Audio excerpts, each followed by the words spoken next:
Hey, yo, everybody. What is up, and welcome back to another episode of the APF podcast. Episode 148 is the most phenomenal man that shocked the system, aka the coach. And it's your boy going forward. Hope you guys have had a good start to your day. We got great topics, good shows. Let's get right into it. So I wanted to bring up that let's see. I seen a post of James Harden basically could be on the verge of being the first player in history to being paid $60 million a year. Mm. So his contract breakdown, if he decides for some ungodly reason to re-sign with the Sixers, so this year he's getting paid $46 million. Actually, no, next year. Yeah, next year he's only going to get paid 46.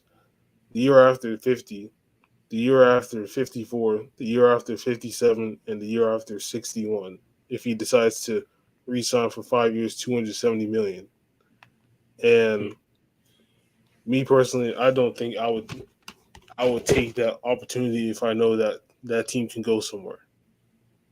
Now, he might re-sign for a shorter extension, but if he re-signs for a higher extension, then that means that he's going all in with them. Mm-hmm. Now, me personally, I wouldn't, because that team is based on where it's going. I don't think it would be smart for him to resign. I don't know about you, but I personally wouldn't resign with that team because that team is it's not bad, but he's unperforming. Mm-hmm. So. Well, what do you think? What do you think about this potential contract extension that he could go for? Well, I think if you're the Sixers, I just wouldn't sign him to that level of money. I'm not going to pay a 33, 34, 35, 36-year-old player. That's what he's going to be. And unless he's going to be LeBron James in 4 years, which would be great, I just think I would take a short-term 2-year deal. I just wouldn't sign him for 5 years. 5 years at $270 million, basically $60 million per year. I just wouldn't do it. Now, if they give him that, he better take it. And for him, I don't know. I mean, you left the Nets, who are a good team, to come here. Way better. I mean, they pretty much would have made the finals if they stayed healthy last year, and he forgoed that because of the vaccine and stuff, which I understand. But you went to this team, and you're going to leave them. So who's next? What team is he going to go to next if he doesn't sign it? But if I'm the Sixers, I'm totally not signing to a 5-year deal. I mean, that's just insane to lock up that much money on him, including Embiid, and you've got Tobias Harris, Tyrese Maxey. Just so people know, his the Warriors have Jordan Poole. Just to say that is now in line for a nice big extension. Tyrese Maxey's on that same track, so you need to worry about years down the road rather than James Harden, who, let's be honest, in 2 games out, Joel Embiid barely shot any shots and didn't do. And he passes the ball, and that's correct. He passes the ball. He scores 18 points, but he's the play he's giving you is not worth $60 million per year. It's worth like a 2, maybe 3-year deal. If you want to pay him at 40, 45 million, fine. As long as it doesn't break the rest of your team, then that's what I would do. But I wouldn't sign him to no 5-year deal. That's not good. I mean, he'll be 37. Halfway through that deal, you're gonna be like, why do we need this guy? And he may not perform as well at 35. He's not performing well now. He's 32. So you're looking towards the future. And with Tyrese Maxey being like 25, 26, I'd much rather try and pay him a max contract and keep Joel Embiid at like 30, 31 than a 35-year-old James Harden. Halfway into a 5-year deal, which is going to set you back. You probably lose Tobias Harris. You probably lose Danny Green. I mean, you're going to have to like really go into the draft and draft some young, able bodies, cheap, and hit on those draft picks. And we all know only Miami kind of does that really to a good extent. Golden State. You saw that you want them to end up being like the Lakers, where they have three guys making crazy amounts of money and they couldn't build a team because they're not. That's not a feasible team building way anymore. You cannot build a team with three people making crazy amounts of money, much less two. So I think they should just sign for 2 3 years. Yeah, and I think they should offer Tyrese Max because he is playing out of his mind right now. And Well, I know they have to give him whatever max extension is for his, where he was drafted or whatever. So, and it's going to be big, but that's why, you wouldn't pay Harden all that money. You just wouldn't. That would be malpractice against your basketball team to pay a guy who's only giving you 18 and 11. Sounds great, but I just wouldn't pay a guy that much money who's giving me 18 and 11. I just wouldn't. It feels like Jamal Murray, right? Jamal Murray, healthy, giving me 26 points per game, 5 assists, 5 rebounds. Then okay, fine. But you want me to give James Harden, who can barely beat his own man? Nah, man. 3 year deal. And I yeah, wouldn't do it at 60 million either. I wouldn't do it that much. I'll do 40, 45. That's what.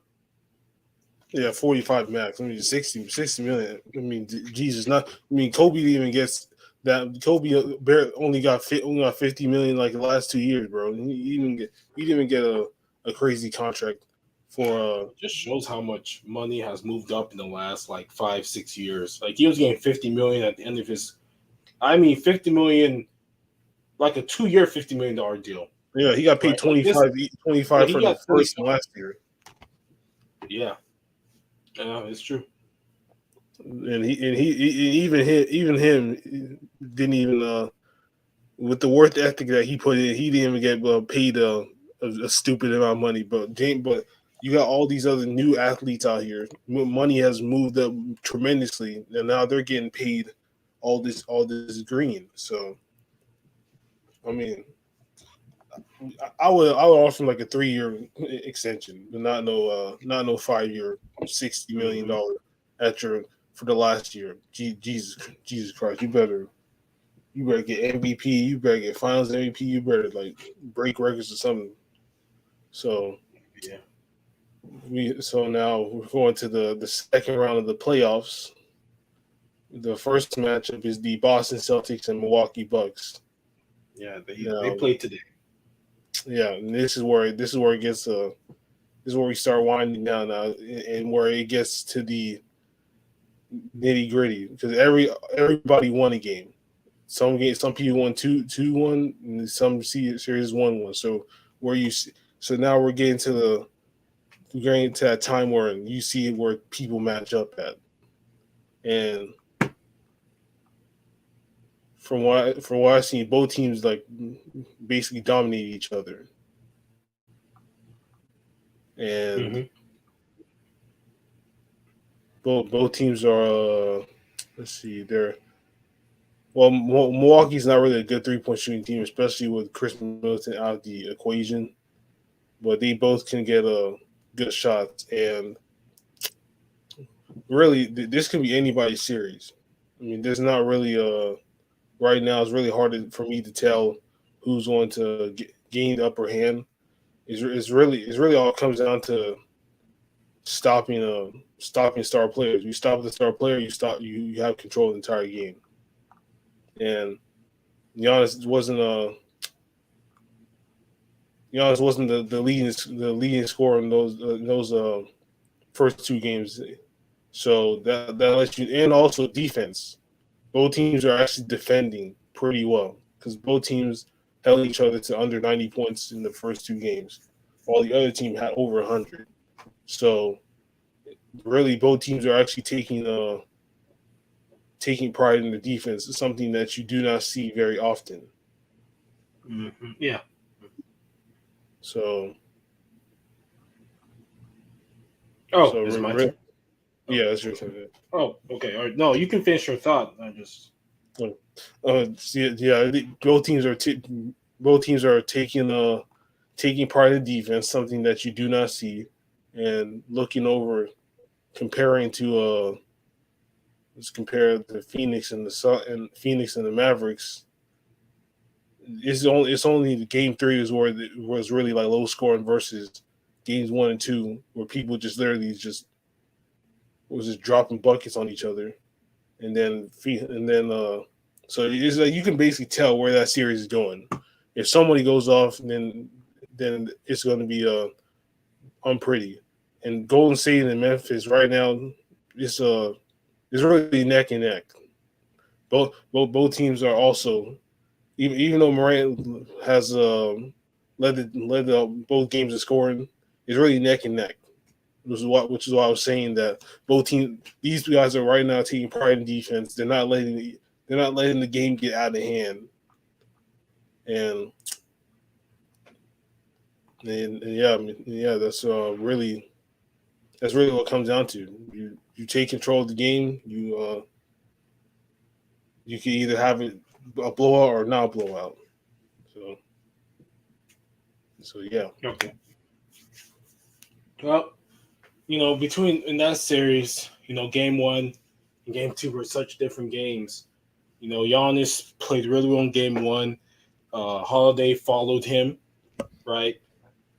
And they won the game. Now Boston just did not make shots and didn't really build a wall well enough to really deter Giannis from going down the lane because Giannis, as the best player in the NBA, which he is, still cannot rely on the mid range and fadeaway when you can put that wall up. And we saw it in game two. He didn't. He would start 1 for 10 in that game. Was not shooting well, or wasn't able to get to the basket. And when he did, Robert Williams, who probably is the best defensive big man in the league, uh, him, Bam Adebayo, was able to continue to contest Giannis. And, that really hurts Giannis when he's trying to get those layups because, he was able to play more minutes. And Boston was making shots. Jaylen Brown was really aggressive, getting his own shot, and they really need him to be aggressive. You need a second guy. That's why you saw last night with another game, when the best player and the second best player can both go off, you're gonna have a great chance of winning the game. And that's what happened in game two for the Celtics. Brown, I think was the leading scorer, and Tatum was right behind, but both of them were Yeah, he had going 30. off. Yeah. Okay. Yeah, And it kept them in front. Now that also in that game, Grayson Allen wasn't making shots. Brooke Lopez wasn't playing particularly well, and they did bring back the game in the fourth, but they were able to make when you're ahead that much and you make one or two key shots when you get down to 8, get it down to 7. That's how you can really close a game in the playoffs. Even though yes, teams are going to make runs, everybody knows that, but if you can make a shot, excuse me, single digits to make it double digits, enough times it can really close the game and keep them from winning the game. And so I think today in game three, look for Giannis to be much more aggressive. Look for them to get Giannis maybe on the move some more, have more pick and rolls with him to get him one on one, and try and space out the floor. And really, all in all, you have to be able to make shots. And can Drew Holiday get his own shot? I think he needs him to score some more, attack the middle of the and attack the paint some more to get open shots for their shooters. And if I'm Boston, I would say that continue to build a wall for Giannis and don't bog your offense down so much. Don't bog it to just, one on one, everybody stands. They were playing their best when everybody was moving and cutting and back cuts and screens and back screens. And that's what you need to have a good offense in the playoffs. Look, you're only about to score about 90 to 110 points. That seems to be how much you're going to score in the game. And you'll like to be able to score that in an efficient manner, not in one-on-one play. We saw that with the Nets. Look what happened. They did one-on-one, lost every game, also because of complaining defense. So, I would try and make sure they would keep the ball moving and keep body movement because most teams don't move the ball or move around. That's why, if you do that, you get a lot of back cuts and back screens. People play, a top of you, basically in front of you, and you just back cut them, and hey, it's easy. It's a basket. So that's what they need to do. They stopped that in the fourth quarter, but they got lucky. If the Bucks got off to a better start, I would hope that they would continue to keep moving the ball and not getting really stationary. That's not the greatest way to play basketball. But yeah, that's my opinion on that series. Mm. So I it's kind of hard to say who would win because they both won each game and they both did the exact same thing, which is hold the other team to under 90 and score over 100. But I would say, based on what I'm seeing from the first two games, where Giannis shot terribly, 11 for 27. Usually he doesn't shoot that badly, but the first two games and the first two games in that series he scored. He had like oh my god, he had 9 for 25 and 11 for 27. So 9 plus equals 25. So right now he is 20 for 52 in total. So Mm-hmm. which is 38%. So he's under 40% for the series. And if I can let's see Boston. Well, yeah, Boston lost. Yeah, Boston lost the first game because nobody had over 10 field goals made, and basically just bad. It was just bad shooting night basically. So I feel that the Bucks can actually win Game 3 because, in my opinion, because uh, at least they had help, even though nobody really scored. Without actually, yeah, that was a problem. That was a problem why they Mm-hmm. lost. Actually, no, they won that game. They won that game, and barely anybody scored. Yeah, Okay. they won. They didn't make that, but I still put my faith in Milwaukee for Game 3. Oh, oh yeah. I mean, look, I think with Milwaukee, I wouldn't do too much to change their defense. Boston shot they made 20 out of 43 3-pointers. They're not going to do that again. They're going to regress. Probably make like 10 to like 12. So they're not going to have like that like 20 something extra points to kind of give them a cushion. Boston did a good job of moving the ball, and when they move the ball, and guys go out there to close, you attack the defense, and then you throw it out again for a 3-pointer. So Milwaukee doesn't need to do too much. Like I think Brook Lopez has to shoot more than 2 shots. He had 2 points on 2 shots. That's the lowest he's ever shot since his rookie season, in 2011. So he needs to be more aggressive. And I agree while you were talking, I was reading what Brook Lopez said, and they gotta be more aggressive when they get the ball.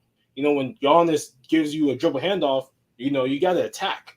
A lot of times when you're a role player, you don't attack. You kind of get the ball, dribble a little bit, then pass it back. No, you need to attack, attack, attack. Because if you attack, the defense is going to close in, guys are going to move out position, and you may have an open shot, or Giannis have an go down straight down the lane and pass to him, he can get foul or something. So guys got to be aggressive, and that's what Milwaukee needs to do: be more aggressive and attack the paint. Connaughton, Holiday, all of them. They just got to. You can't sit there and just do nothing. Yeah, And yeah, one other thing when I was reading was they got to keep. You have to obviously stay in front of your man. If you watch that game, they were rotating a lot. And when you do a lot of rotating, you are in, you're in trouble because if you rotate and you stop, guys can blow past you. So we'll see. It is what it is. Hmm. The next series is the Miami Heat and the Philadelphia 76ers.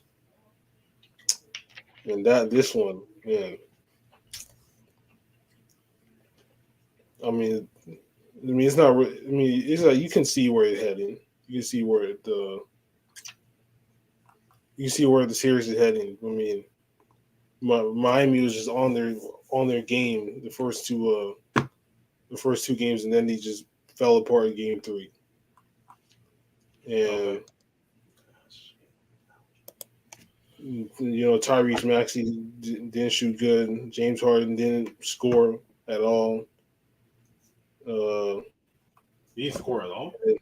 no, James Harden didn't score much. Didn't score much at Oh all. yeah. Okay. Yeah, he didn't score much.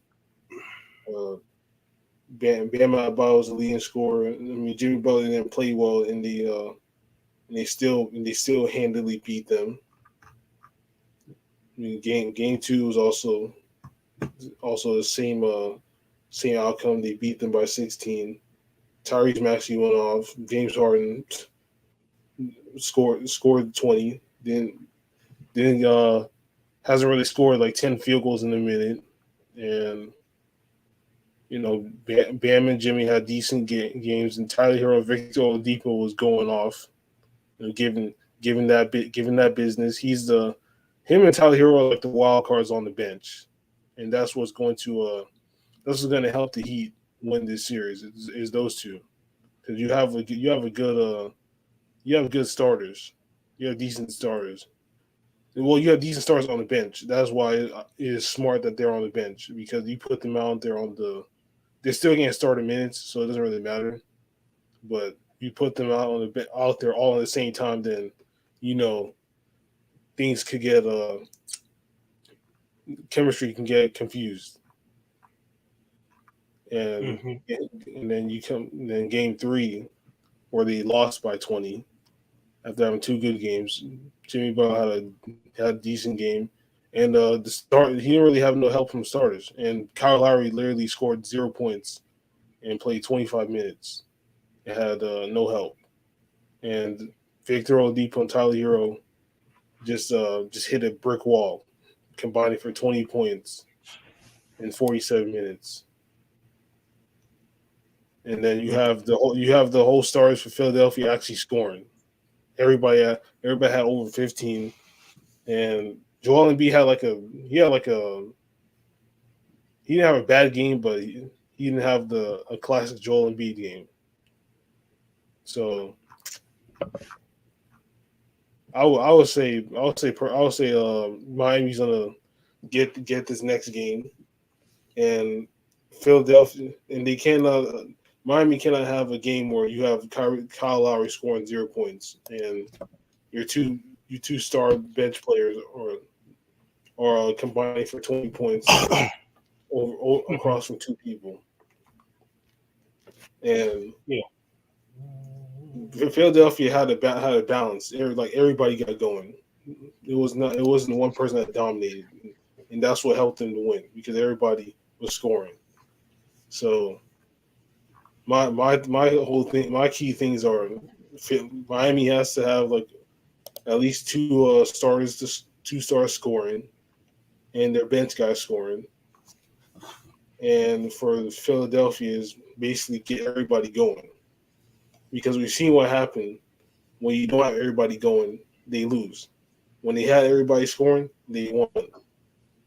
So that is that's my key ways for them to win each game, because first two games, like I said, Miami had it going, and what happened? Philadelphia turned it around game three and had everybody going, and now it's series 2-1. So, but I pick Miami to win game four. Okay. Excuse me. So, well, the first thing obviously is yes, Jimmy Butler was pretty much by himself. Um, now the starters were not good today. I'm sorry, yesterday. Ivory Valley minus 10 or over outside Jimmy Butler, mostly because PJ Tucker only 3 shots. Max Drews shot 11 times. Kyle Lowry shot only 4. Um, Tyler Hero got 15. They had a bad game, and if you look at it, what they didn't have that. They had only 11 turnovers. It's just sometimes you don't shoot the ball well. That just happens sometimes. You don't shoot the ball well. They're 7 of 30 from three, um, compared to a 16 of 33. I mean, that's just a big difference. Let's not forget, Danny Green had a lot of open threes, not just threes. I mean, open threes because of the bringing back of Joel Embiid. And I always said, without Joel Embiid, I said they may get swept, but obviously watching the game, he's such a impactful player in terms of their offense because Bam Adebayo cannot handle him one on one. It just will not happen. He's too small for a 7'2", 300-pound man. So they have to send the double team, and it forces rotations. And like I've said earlier, if you're rotating, it's going to cause issues. And that was really the issue. Plus, they play better defense. Joel Embiid's in the middle, so they're not going to get the layups. Bam Adebayo's not going to dominate. Yeah, Bam was great the first two games, but he's going up against DeAndre Jordan, who's washed, and Isaiah Reed, who's uh, a an average backup. So of course he's going to dominate. Put Joel Embiid there. He goes 2 for 9. He's got 3 turnovers, and he's minus 22. Kyle Lowry, I'm not surprised. He came back from a hamstring. He hasn't played in a while. Basketball is a rhythm game, and you have to continue to shoot, practice all the I'd time. personally put him on the bench though. That's the thing. Yeah, you may have to, but Tyler Hero's been so entrenched in that backup role that it probably doesn't make much sense and to bring him and start him. And then Victor Oladipo, you're gonna start him, Gabe Vincent. So I understand why they brought him, back.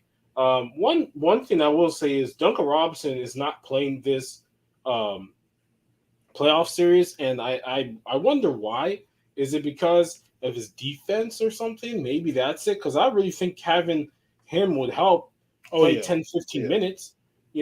Get some 3 pointers. He's your best 3 point shooter on the team. I do find it interesting what they did. Obviously, they've talked to him and all that, but I mean, you want to give him a shot at least. Maybe if they lose game 4 and things aren't working out still, they may start to cut into somebody's minutes to give him some. But yeah, Markieff Morris, he's not playing either. Ever since the injury, he hasn't played really much at all. Not even like blowout run. They wouldn't play blowout run. That's the crazy thing. But yeah, I mean, James Harden was a plus 27. He, he excuse me. He was able to attack the middle of the lane, get some layups, get some free throws. For the first time in a while, he actually got past his man. Um, and so for Miami, really what they have to do is they're just going to have to shoot better, and they will. Tyler's not going to go 5 for 15. Max Strus only shoots threes. He shot 11 threes. I mean, they must have gave him – he must be the new Duncan Robinson because he's got a green light. He's just shooting all kinds of threes. Don't know how long Spoelstra is going to take him shooting all those threes like that. Most of his threes weren't even open. They were contested. And that's taking a lot of shots. To be the third leading shot taker on this team, not great. But Bam Adebayo doesn't really take shots. PJ Tucker only takes corner threes, and I guess that makes sense. But I mean, I he's really out there for defensive purposes. yeah, he's there for defense purposes. Makes sense. But it just feels kind of weird. But their team is always kind of weird. It's a weird team. Jimmy Butler's the like alpha. Tyler Hero's like the second one. Then after that, it's whoever wants to shoot, I guess, a bunch. At that point. But I think Philadelphia's probably going to win Game 4, but it's going to be tougher. I don't think they're going to blow them out by 20 points.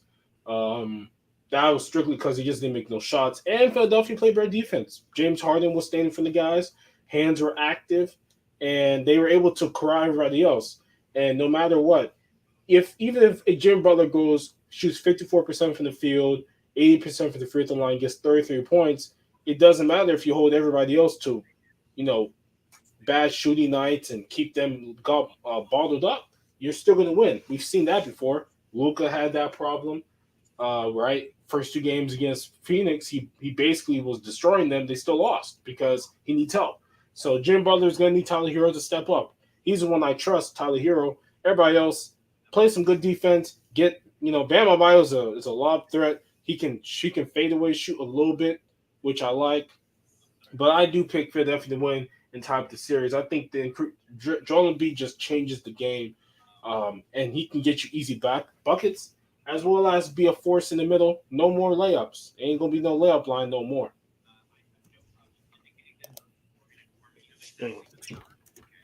So With that being said, let's go to the West Side and Which show are we going? Dallas, Phoenix, or Golden State, Memphis? just doing since we were talking about Phoenix, let's do Dallas and the Suns. Excuse me. Alrighty. And Ooh, excuse me. Jesus. this series right here is it's this series here. It looks like it falls in Phoenix's favor, but let's from what I'm looking at here is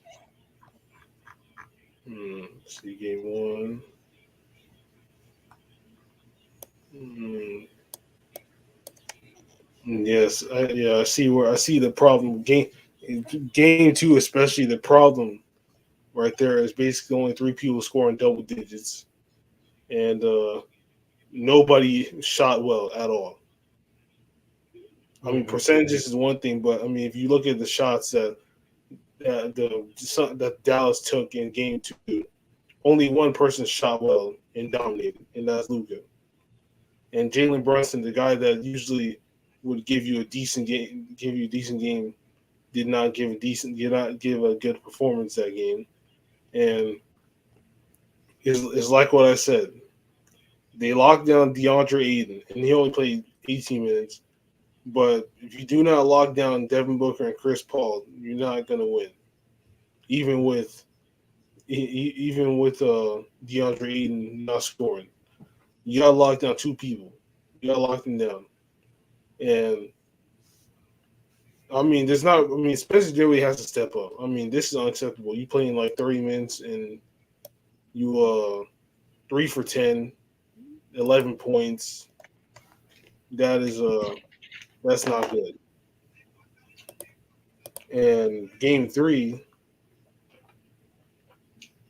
game three was like is what I was talking about. They locked everybody down. Chris Paul had a bad game.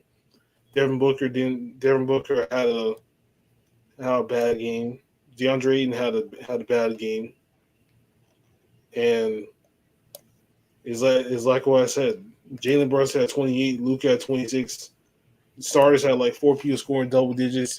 Luka got help, so he wasn't the guy scoring 45 and losing. And that 45 was distributed properly. So so it's like I said, you gotta lock down the main three on Phoenix. You lock them down, you can win. It's true. Um, so I always look at is first thing is Dwight Powell only played 10 minutes, right? What you Only mean? 10 minutes. So Oh, really, okay. Yeah, okay, I see it. yeah. He only played 10 minutes 11 seconds because I'm on NBA.com. You looking at I'm it? on Basketball Reference. Okay, yeah, same. Okay, that's good.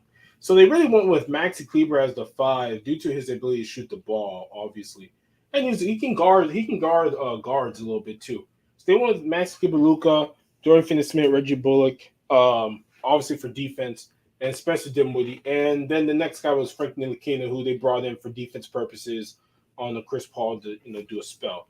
Now, He literally really, did when you nothing. look I would point out. yeah, he did nothing, but he is there for defense purposes, so understandable for him not really to score. And so, yeah, so Jalen Brunson was much more aggressive, shot 21 times, shot good percentage. 47% is okay. Reggie Bullock, That's not bad. It's not bad. that's not bad, yeah. I mean, it's a lot better being aggressive. Um, Luca was 11 of 25. And really, the main thing that happened was they played better defense. Chris Paul, they cost him, made him force him, I believe, at the end of the game. He had 7 turnovers. Now, Yeah, yeah. He had more turnovers than assists, which yeah, is unusual. yeah. Now, if you watch the game, which I did watch almost all the game, they were just keeping their hands up and keeping them in front. They didn't let him get past them and do his not, his speed dribbles and his different kinds of ways to get into the lane. They stand in front of him pretty much all the time. Devin Booker was only 6 of 13, only shot 13 shots. Um, their team was really weird. They're very, spread out with their shots. Bridges with 14, Crowder with 12, DeAndre Ayton with 12, Booker with 13. Paul only shot 9 times. Uh, Paul has to shoot more than 9 times. That's the first thing you can look at Well, that I the thing see. is, if I can go back and look at his shot, look at it through his shots, he shot 9 times that game. Yeah, he shot nine. Uh, It's, and the okay, see, okay, the game two he shot 16 times, which is 20. He has shot total of 25 shots, and game one he uh he shot 13 times. So he shot a total of 30 shots those 3 games. He's yeah. not really. I see where you come from, but he's not really much of a shooter. If I'm be I quite well, honest, I would well, I would say that he at least needs to shoot 15 shots. I just don't think yeah, that he needs to shoot more than 9. I just like you have to. Michael Bridges should not be getting 14 shots. Maybe 9 or 10. Jay Crowder, he was open. They let him shoot. He was open. He made threes. We know he's a streaky guy. DeAndre Ayton, normal. you know, his 12 shots. Devin Booker, understandable, but they have to give more shots to Booker and Paul. It's just facts. The other team won. The other team won because hey, they had a dude who they had 2 guys shoot 20 shots. They had 2 guys shoot 11 and 15 shots. Those are guys who play all the minutes. The other, Finney Smith, Bullock each made 4 threes, which helps as well. They were making their threes, and then obviously Brunson and Luca were going in. They got seven free throws for Brunson, 5 for Luka Doncic. Luka got 10 assists. No, 9 assists, 13 rebounds. Brunson had 5 assists. And for me, Dallas just played better defense. They really tried to stay in front of the guy. Luka tried to stay in front of the guy as long as he could to get some help. Because I get it. Look, he's very slow footed. He really can't stay in front of anybody. And that some people are like that. It's not that they can't try, it's that they're just really slow. So, you can just get off their hip and, get past them, no issue. Plus, since you can't put, you see him, he can't even put his hands low because, they're, Chris Paul's really short compared to him, so he can't even put his hands down there. He just let Chris Paul go past him. I see all the time.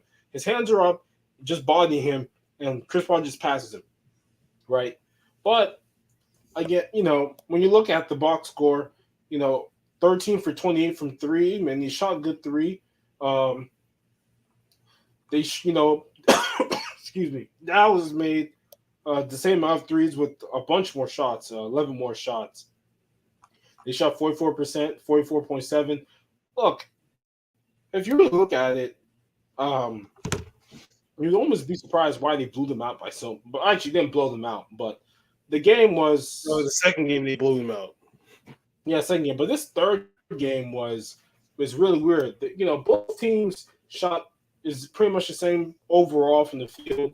Um, but the difference was, look, they had 17 turnovers. They had 8. That's a big difference. They had 19 points off turnovers to their 14.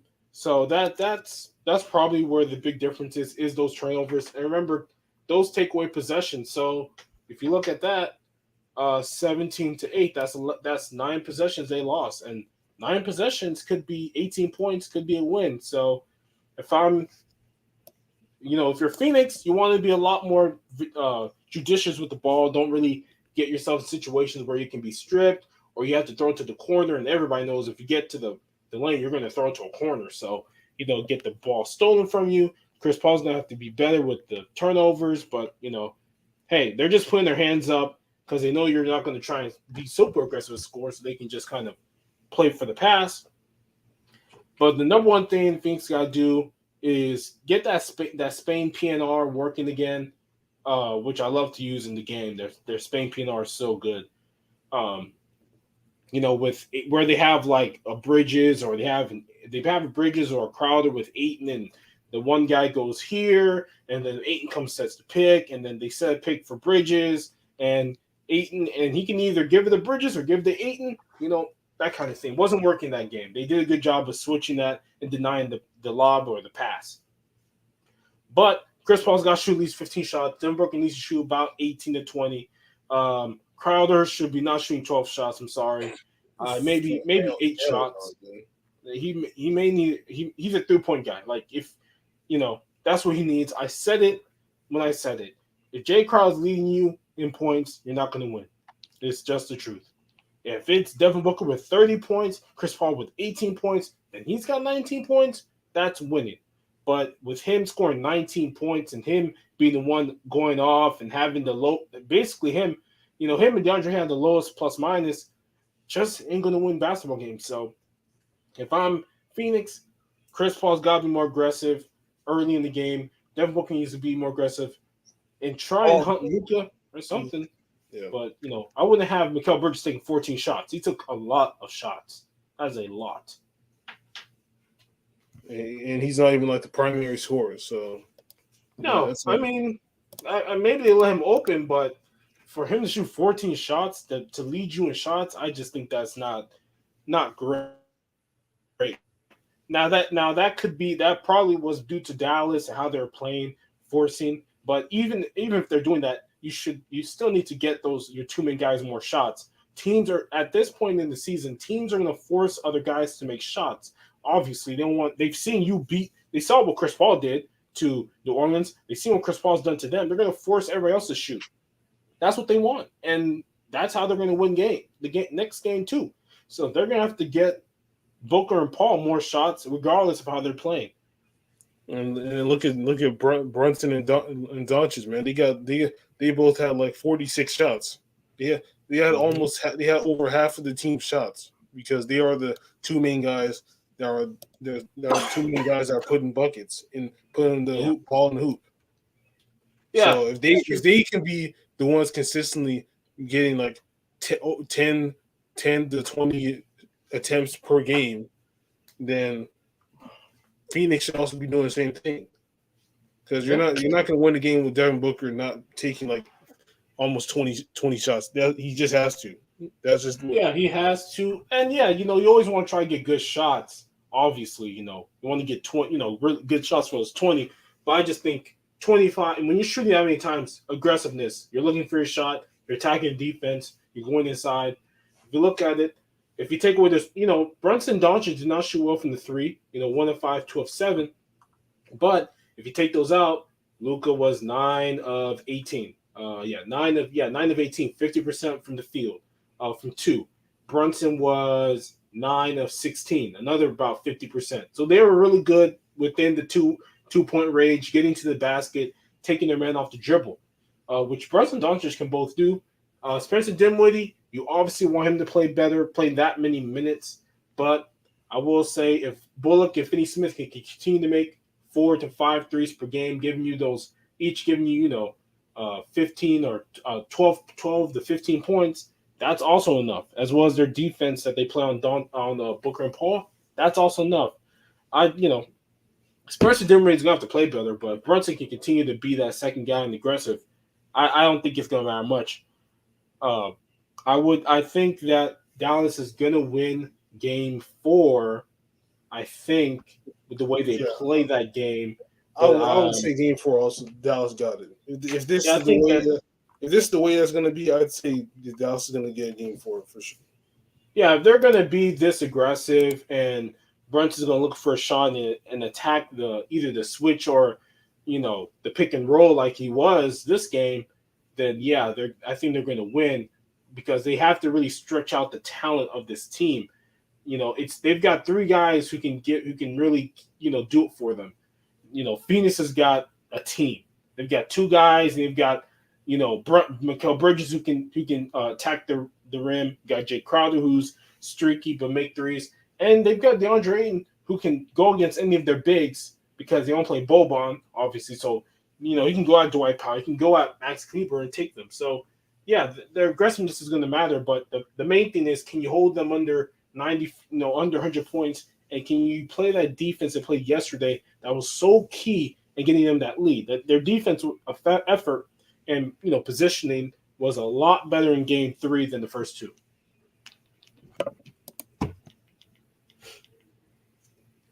So let me see.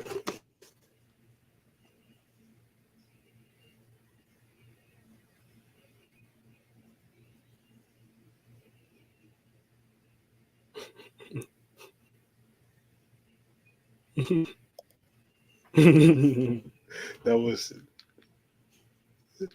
okay. So for what you call it? What you call it? The last series of the day we got is the Memphis Grizzlies versus the Golden State Warriors. And I kind of like where this. I kind of like where this is going right now. You know, both teams are neck and neck. You know, both Yeah, teams their don't games have been really close. really close. No, not really having the upper hand. And com- comparing, you know, let's see. Yep, yep, yes. Then the next game, let's see. Hmm. Yeah, the difference is, well, I mean, Curry is obviously a shooter, so he's going to shoot the ball, right? That's Hmm. no question, no doubt in my mind. And also, I will say that John Morant and Luca are similar because not only will they play minutes, not only will they make shots, not only will they take shots, but they will score a lot. And that's what. And also, Jaren Jackson Jr. Also, yeah, he shot a lot in the first game, shot a lot in the second game, but and also he's not being he's also getting rebounds also. But what will kill Memphis is that it's going to be just John Morant by himself. You know, him having 47 in the second game winning was good, but you can't have another game like this where he has 47 points and nobody else is helping him out. Versus Golden State,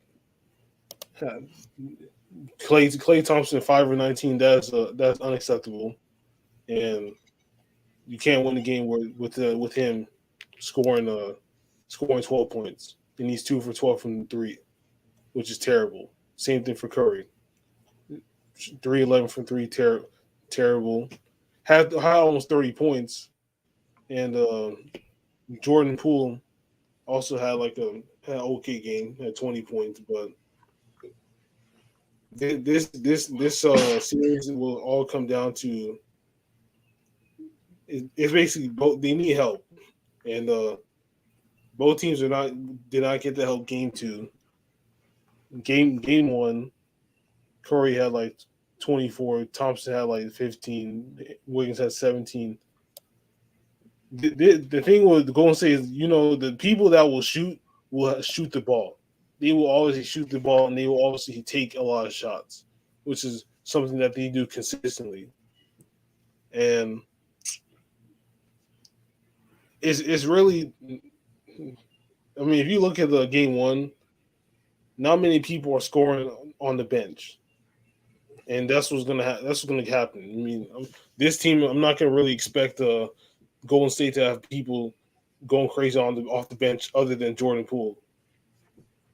And for Memphis, it's the same thing.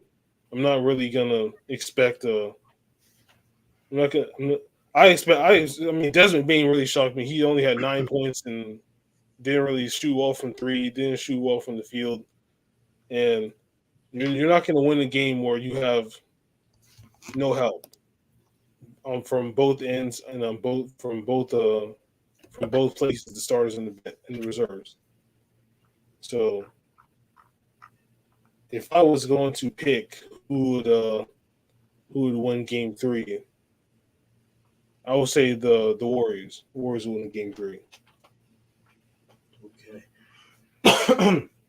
Now, I'm picking Golden State to win game three because Steph Curry's not going to shoot 3 of 11 from the three. Klay Thompson will shoot 2 for 12 from three. Um, and that's really it. As well as, Andrew Wiggins, 1 of 7. He's a much better 3-point shooter than that this year. That's simple. But the one thing that Golden State is going to have to figure out now, with no Gary Payton, you need to find whoever. Now, Andrew Wiggins probably will start on John Morant because John Morant basically willed them there. Like Jared Jackson was bad during the game. In terms of shooting, his defense was okay. He had a bunch of personal fouls as usual. He's fouls in every game.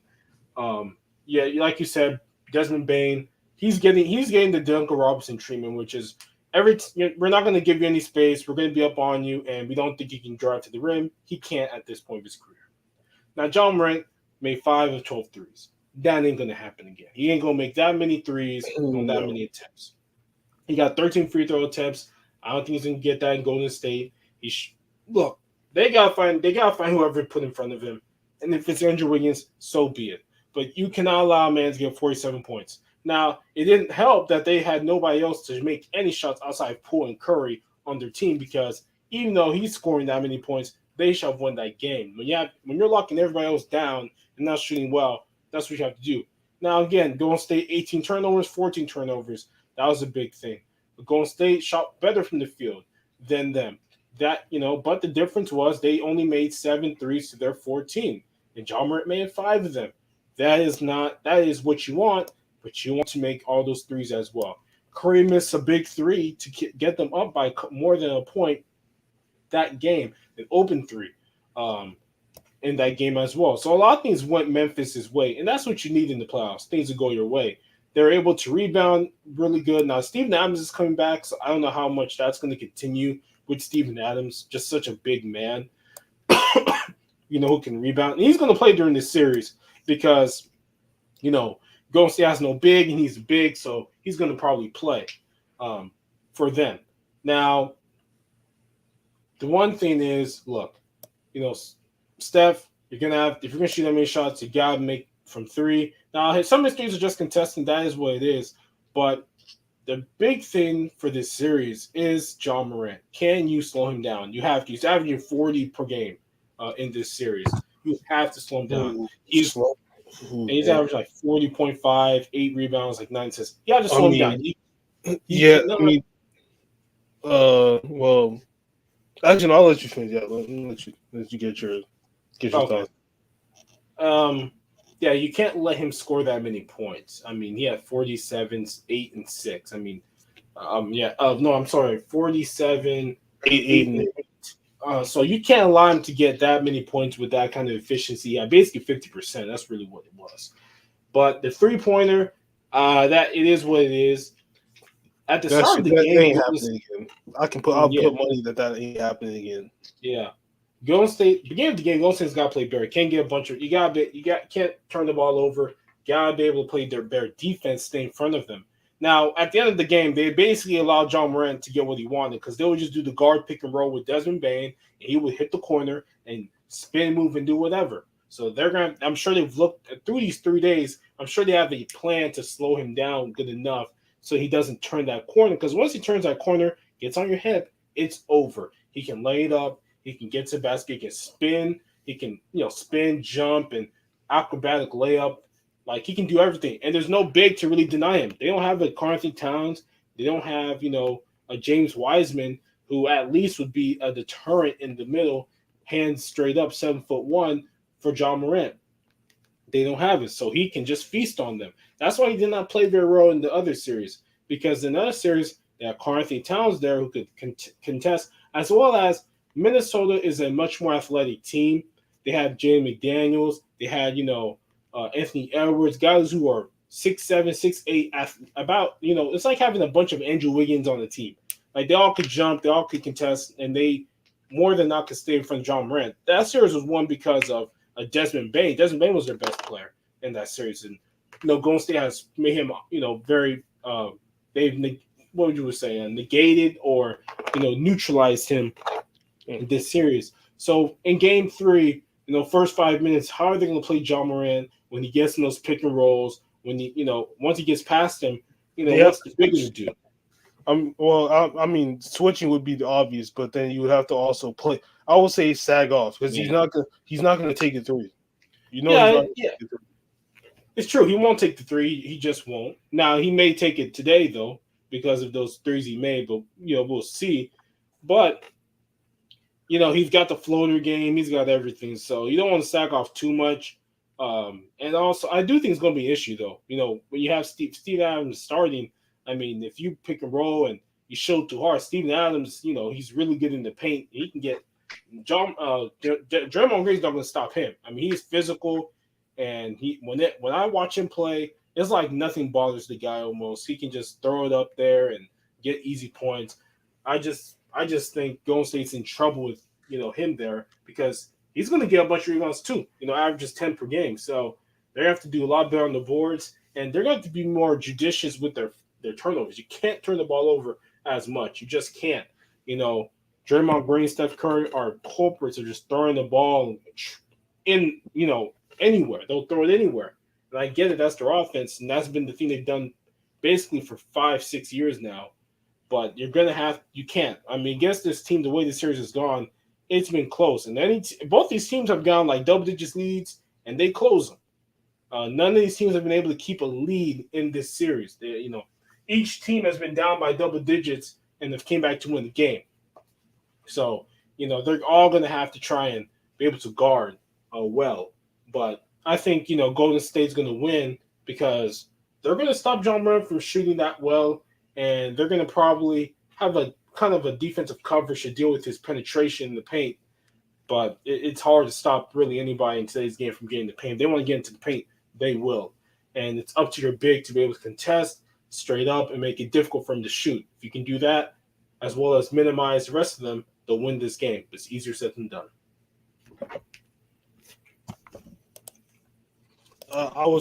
It would be hard to slow Ja right now because he's a new and improved Westbrook. Who can shoot better than him?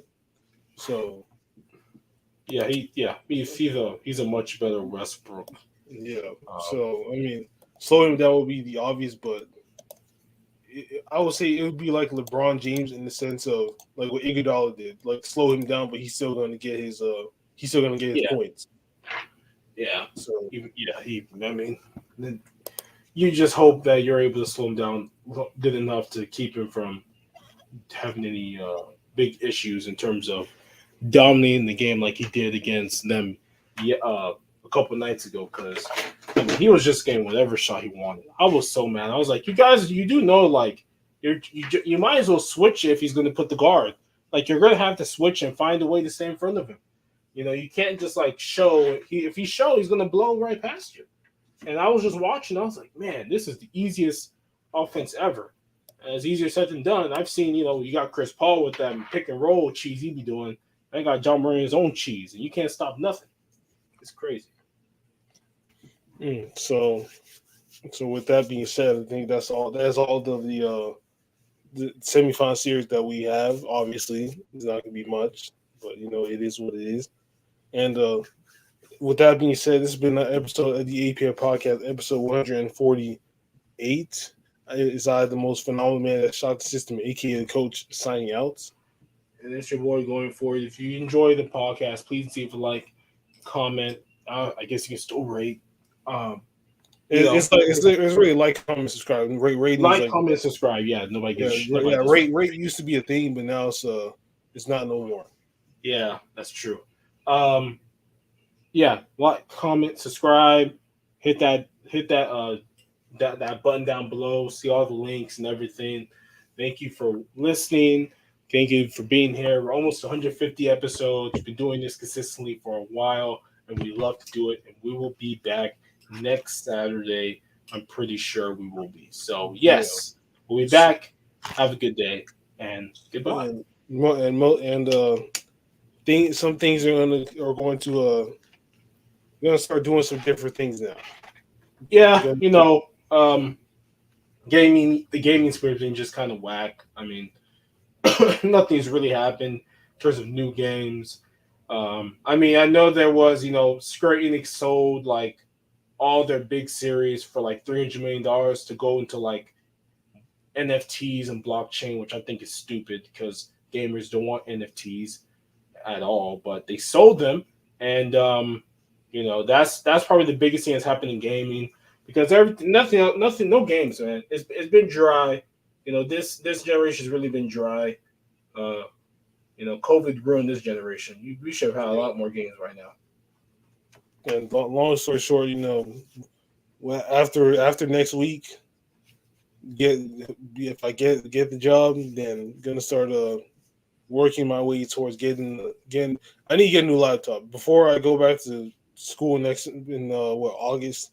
I'm gonna get me a new laptop. This one is not bad, but you know, it's had it for like since high school. Since the day I went to a high school prom, been had this laptop.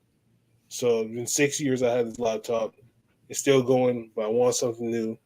Going to get that, then get me a PC so that way I can actually start streaming and basically reacting to videos. If I'm bored, turn on stream, react to some videos for like an hour or two, and then turn it off and do whatever.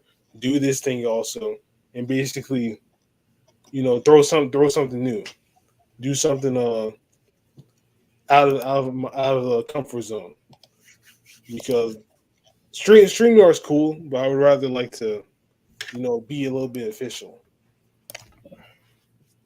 So Mm-hmm. Yeah. with that being said, already said the intro, already said the outro. Now we out of here.